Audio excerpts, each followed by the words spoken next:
tiring day, or it's a busy day for most of you, I believe, right? Because after COVID, I mean, seeing so much of people physically in front of you, I think I was overwhelmed. I'm sure all of you would have been, rather than seeing in Zoom and Google Meet. So today, I'm taking the honor of taking one of the interesting topic for the discussion, that is managing the great expectation of the candidates. So when you say managing the great expectation, from my perspective, if I look at it, I've been myself a candidate multiple times. I've shifted job 3 times. I was an interviewer. I was a decision maker. I was a hiring manager. I'm an employer. So all the dimensions of a recruitment I've gone through. So from that experience, I can commandingly say that it is not just the salary, it's not just the designation that matters, or that is the decision maker when it comes to a candidate. It is much more than that. And that is where, in this talk, we are trying to bring together 2 interrelatable, rather little difficult to consume in the beginning, technology and experience. We're trying to put that together. How important is a candidate experience when it comes to recruitment process or bringing technology in the process? So today we have with us Ms. Jayashubha. So she's been heading the TVS Credit Services, as the host was saying, from a meager 100 to around 20,000 employees. That was like a good feat. So we have Jayashubha with us. So Jayashubha, you want to introduce yourself a little bit more in detail about what you've been doing? Yeah, thank you. Good evening. It's a pleasure to see all of you all here. And as Deepu said, the first ever in-person session after COVID feels nice, actually. I've been in TVS Credit for the last 14 years. When I joined, it was a loss-making company, and today we are growing at an CAGR of 23% annually. The employee strength has grown like 350 to 20,000. So whatever is associated with the growth of business, as HR professionals, we have to run ahead or be along with them. So whatever we do in HR has been aligned with helping the business reach this CAGR of 23%, like I was telling. We are I think we are the fastest growing NBFC in the country. We have been competing against stalwarts who've been in this space for 50 years. And it's a simple business. We are in the money lending business, basically. So there's no rocket science. So it's all about, what we're going to do differently in terms of people, technology, and the analytics, the tech bit that we talk about. These are the 3 things that are the game changers in, a BFSI industry. So we have been aiding along with it and getting along and doing it and been winning awards, which is an alibi for me in terms of telling us that you're doing good. And our engagement surveys has been throwing us great results. We've been invited for multiple surveys, basis our scores. So that's what is about the ecosystem that I've built in the last 14 years. Thank you. So now that we know what we're going to talk about, one quick question. I mean, if somebody from the audience can answer that, is nothing like it. We've been hearing about this term called experience economy, right? So somebody want to just, I know it's a very tough thing to get an answer from an audience, but I'm taking the, the courage to ask that question. Anybody from the audience would like to answer, what is an experience economy?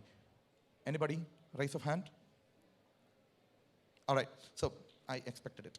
So, so basically, oh yeah, we have one, please. Can somebody pass the mic?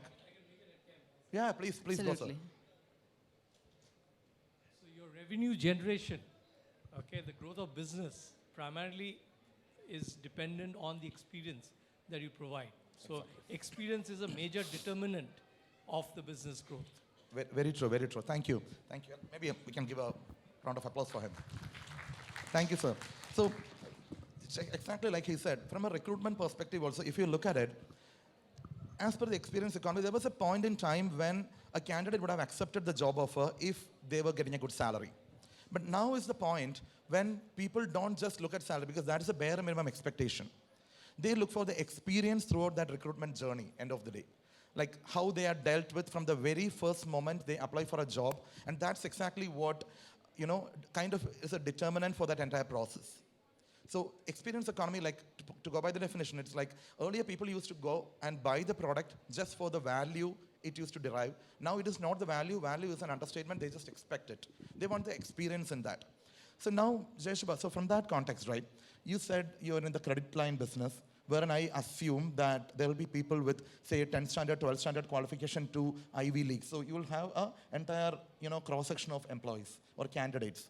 So what, according to you, is the, the great expectation of your candidate pool from these multiple cross-sections? What is that according to you? What do they expect from an employer? So I think, see, ultimately, whether he's an Ivy League candidate or he's a +2 or a 10 standard pass candidate that I'm looking at, he deserves to, he tries to get the pulse of the company.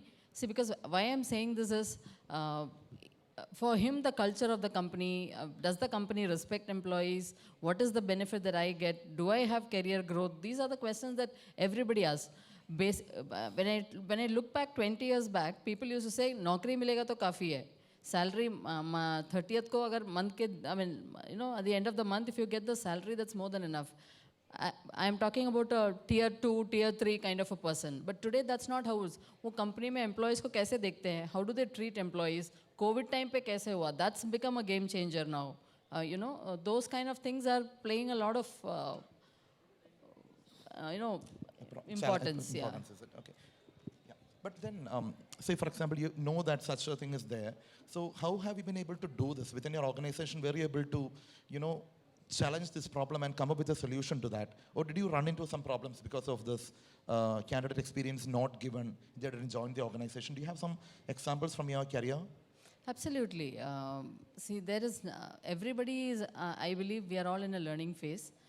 And we have to experience, I mean, certain interactions, throw some, we have to take feedback from those interactions and improve it. So I'll tell you one small example.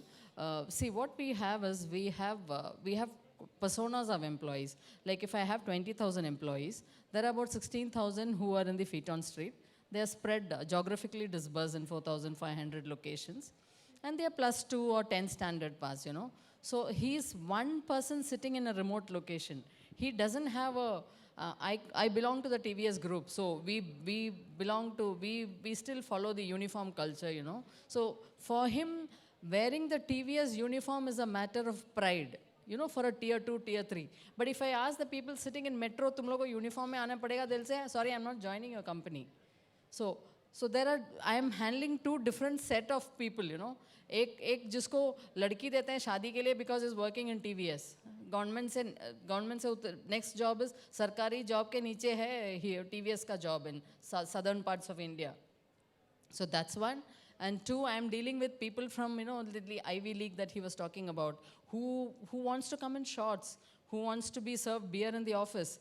So there is a contradiction that I'm handling, and we have to manage it and we have to take it along. So how do we find a via media and work is what, as human professionals, our responsibility comes there, How do we make it n equal to 1?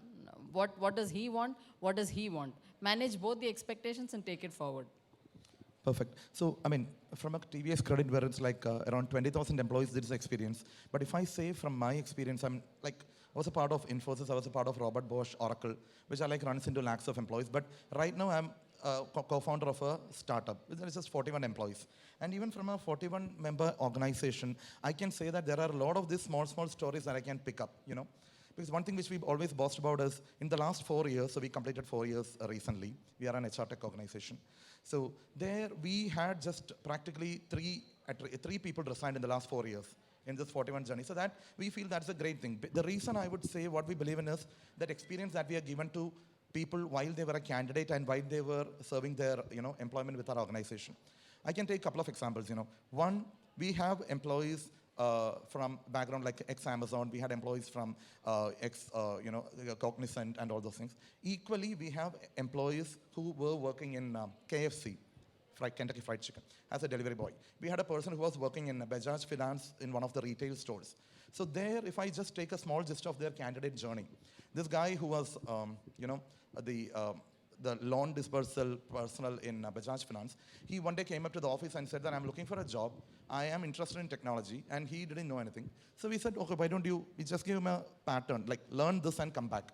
So he went home. He was like every 2-3 days or 3-4 days, he was used to send, this is what I did, a progress, just a video recording of that. So we used to give feedback, okay, this is good, this area of improvement. And I think we spent almost 6 weeks like that. And that person actually, after 6 weeks, we interviewed him. He was really good, and for the last 3 years, he's been one of the best employees with us. So basically, the journey, that experience that he got through during that recruitment journey, like we tried to empower him, we tried to enrich him, and that is, I think, what, rather than salary or anything else, this experience actually, I think, matters a lot, because ultimately it's like that love at first sight or things like that, right? Like you contact the organization first, and the first feeling and that emotion that they get when that connect that we can typically create between the employer and the candidate is extremely important. And again, like typically what we plan to cover here is the 3 parts. What is the great expectation? How is the great expectation going to help you? And why do you need it? The what, how, and why of this entire thing. So now we have briefly spoke about what is that great expectation from a candidate. Now, if I go a little bit deeper, so Jayashubha, what do you think? Like you are running a bigger organization. In that, personalized experience is what every candidate expects, right? Like for example, 100 people apply for the job, maybe you hire 3 or 4, then you have around 95, 96 people not getting selected. That doesn't mean they are bad. They may not be a good fit for that job. They may not be, some circumstantial factors would have played a role. So these 96 people go back and you want them to be your ambassadors, right?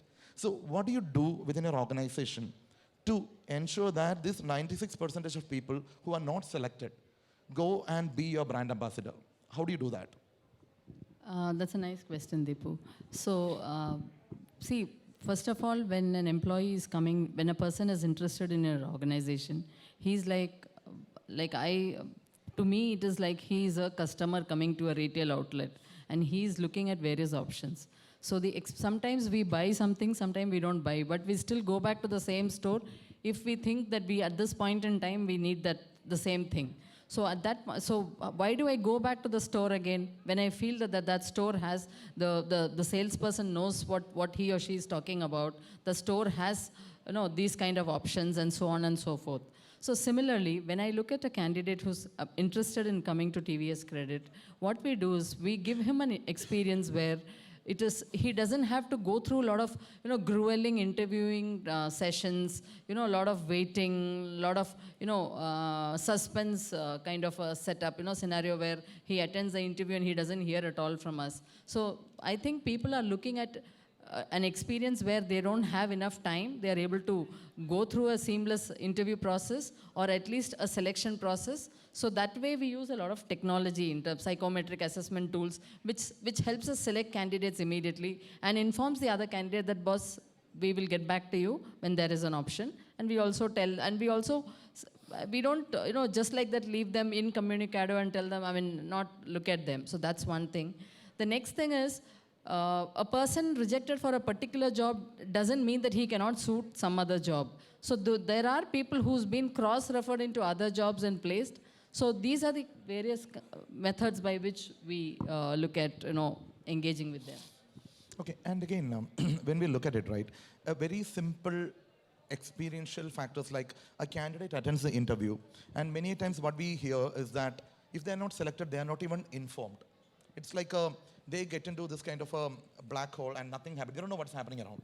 So what do you do for that? Like, for example, do you kind of pass on the feedback, or is it like typical that big organization syndrome of, okay, we care for what we select? Do you go into that loop, or what? How do you handle that? So that's where technology comes to our aid in this.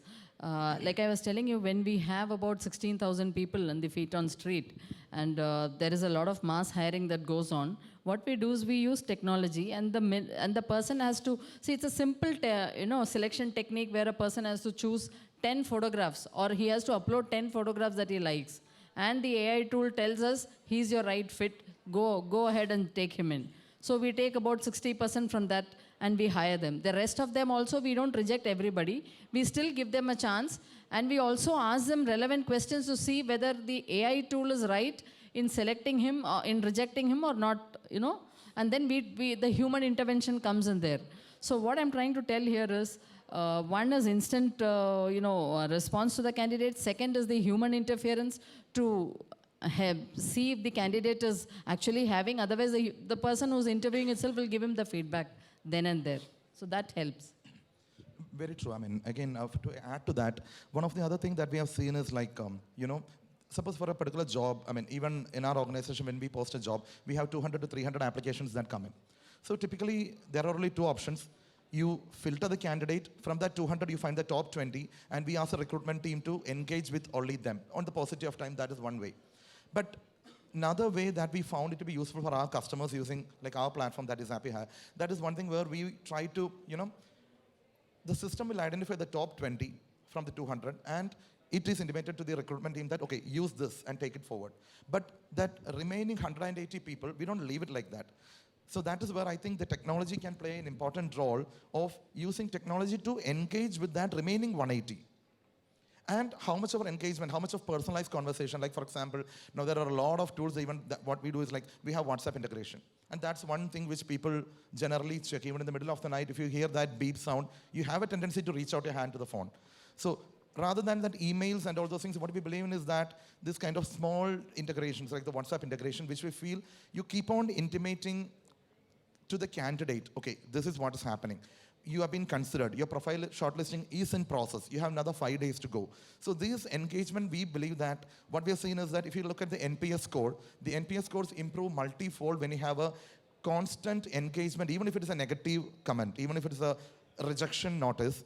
This constant engagement is actually adding a lot of value to the NPS scores. And they even go out in the market and they recommend this particular company. I had a good experience. Another example that I can think of is our first customer, that is a federal bank. So we helped them in the campus recruitment. Our platform was used. So like campus recruitment, you can imagine, like more than 95% is the rejection. So there, one of our module is called an AI-based robotic interview. It's a video interview. So they look at the mobile phone, answer certain questions, and the system will do a language analysis and personality trend analysis. So we did a survey after, so my co-founder and I, we were like waiting outside the campus, and after, it's our first customer, so we were like going to the extent of speaking to as much as possible people to get the feedback. We were speaking to him and speaking to the students who were coming out. Even they were not selected, they were like, yeah, we had a great experience. And that is exactly what we are looking for in this recruitment journey, to have a good experience in that entire journey. So I think in that we are all on the same page. So Jayashubha, one last question to you. Like, personally, I can't answer that because I was on a technology and product side until I would say 2018 and then moved to the HR tech front. But Jayashubha, you've been in the industry on the core HR domain for the last 20 to 30 years, right? 28 years, if I'm not wrong. So you've been on the pre-AI and post-AI, if we can call it like that. So how do you think, how were things managed pre-AI? And did you feel that there was a shortcoming which is actually being solved by the current technology, trends? Okay. So I'll first answer part one, which is pre-AI and post-AI. Then I'll come to the shortcomings bit. So the pre-AI, I would think one of the thing is, I think psychometric assessment tools that we've been using is also an alibi to the AI tools. Like if you have a Hogan assessment, or you have a SHL assessment, or you have a Harrison's tool, I think they are all a subset of AI because it is also a psychometric assessment tool, which takes about 40 minutes for us to complete, and then the result is thrown out. And then the result is saying that this person is this right fit, 70% fit, 60% fit. So that's one. But only thing that happened in the pre-AI era is it used to take time for them to communicate to the candidate. Today, it's not like that. I mean, today, because of technology, we can instantly, maybe in 2 hours, the the candidate gets to know his score. So that's one thing that I see. And in the pre-AI, there used to be like, I have to see the person, interview him or her, and meet the person in person, But today, that's also not required. But the one thing that is common is, even during those days when people were taking up jobs, though there were dearth of jobs, people still wanted to know what does this company do? Will it take care of me? Will it take care of my career? And the same thing holds good even now. A recent McKinsey report was saying 87% of employees stick to an organization if they see adequate career development. And that has not changed. And I don't think it's going to change also. The kind of care, we will not do the same job for 5 years continuously. We can get bored. We have to look at variety, or we keep doing different things in the same job to make it interesting. That's how human beings are made. So I think that's something that is not going to change forever. And I think in line with that, the backstage when we were having a discussion, you brought about one interesting topic. That is, candidates are not just the people outside the organization. You know, the way I think that's one interesting thing that Jayashubha was mentioning. Even people within the organization are potential candidates. You know, because there could be a situation wherein they'll consider, and I'm bored of this job. I've been doing the same thing for quite some time. So there comes this internal job postings and all those things wherein typically a person would be moving from that job to another job within the organization rather than you finding somebody from totally a remote market, right? So from your organization perspective or from your experience, what do you think? Like, how do you deal with a situation wherein when you have to look at your employee and think of, he may be an employee today, but in a long-running process, he potentially could be a candidate as well, isn't it? So how do you look at them? I mean, what is your perspective on that particular thing? So I'll give you what we did in TVS Credit. 7 years back, we took a target. 70% of my hires at first-time supervisor will be only from internal sources. So 30% we wanted to take from outside because we also need fresh perspective, what's happening outside and so on.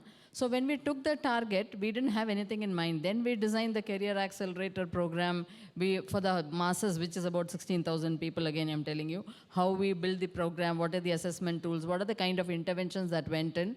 We took a 70% target and we are at 69%, which is a damn good number because the number of people that we've taken is about 350 to 400 people at the first time supervisor level, which is a huge number spread all over India. So that's one. So that is a candidate that I'm looking at for filling my jobs. Similarly, we have the niche jobs, the tech jobs like the IT, the analytics, where we have realized that, like I was telling you, Python was a rare skill 6 years back. We were not able to get the talent acquisition team had a huge challenge in terms of acquiring talent. So what we realized is there are guys inside who can be trained. So we ran this test, we ran this IJP, we did the test, assessment center, and then people were selected. They went through the analytics programs. There are many people who are who's serving the analytics department, and there are many people who said, no, I want to go back to my parent department and work. But the good news is, I have created people who know analytics in various departments who are able to support the analytics team. And that's where I have helped the organization build an analytics, pro culture. So I think it's all about, as the saying goes, you don't want technology-led people, you want people-led technology in place. Because end of the day, it's not about, technology replacing the entire thing. What we're talking about is having technology at the fore and human at the core. So end of the day, you want to empower people with maximum, data points, maximum personalization, so that a decision maker can make the best decision possible. So with that, I think we can, on a concluding note, so from a startup perspective or from a product and technology perspective, I strongly believe that technology is here to stay, AI is here to grow, but end of the day, we need to have people who can make the right decision with the right set of data, because having too much of data in hand doesn't really help as long as you can't take a human decision, end of the day, right? I mean, you can't purely, even say, for example, you were talking about that, selecting the right picture. So one of the biggest problem that we have seen, even with all this advent of technology, is there is always this factor of, social desirability. When you are into a psychometric scheme of things, you always tend to give an answer that people want to hear. But that may not be the one when you really talk to them. But of course, this psychometric assessments, even the tools that we have within Zappy here, that's the AI-based tools and all, those things, we don't say that this is going to replace human beings. This is there to ensure and ascertain certain decisions. It will help every decision maker to say, okay, I got this vast variety of data in front of me. Let me take a decision with this, and let me apply my human thought process into it and take a decision. So to conclude, what I would say is technology is here to say, technology will be at the fore, but end of the day, the HR's human part, right, that's there to stay in front, and that's going to take the final decision. Any closing remark from your side, Jayashubha? So like I was telling, I was giving a simple example to Deepu before this conversation. See, technology, sometimes we get carried away by technology. We don't understand that we are dealing with a human problem. So what we do is at TVS Credit, we do a simple test called as the pantry boy test. I think some of my colleagues are here, they know what it means. We are headquartered in Chennai. So my pantry boy is from Bengali, and then another pantry boy is from Tamil Nadu. So he's an eighth pass. So what we do is when we design something, we ask him to use it and see how he's able to navigate it. If he's able to navigate it, then my job is done. My employees can use it because it's that user friendly. Cool. Simple. So it's about making a human being use it. It should be that simple. We should not get carried away by technology and forget the human behind it. So that's all I wanted to say. Exactly. That's basically, I mean, ending the knot with over-engineering is not the solution to many problems. It's basically engineer to the need and make a decision based on what you have in front of you.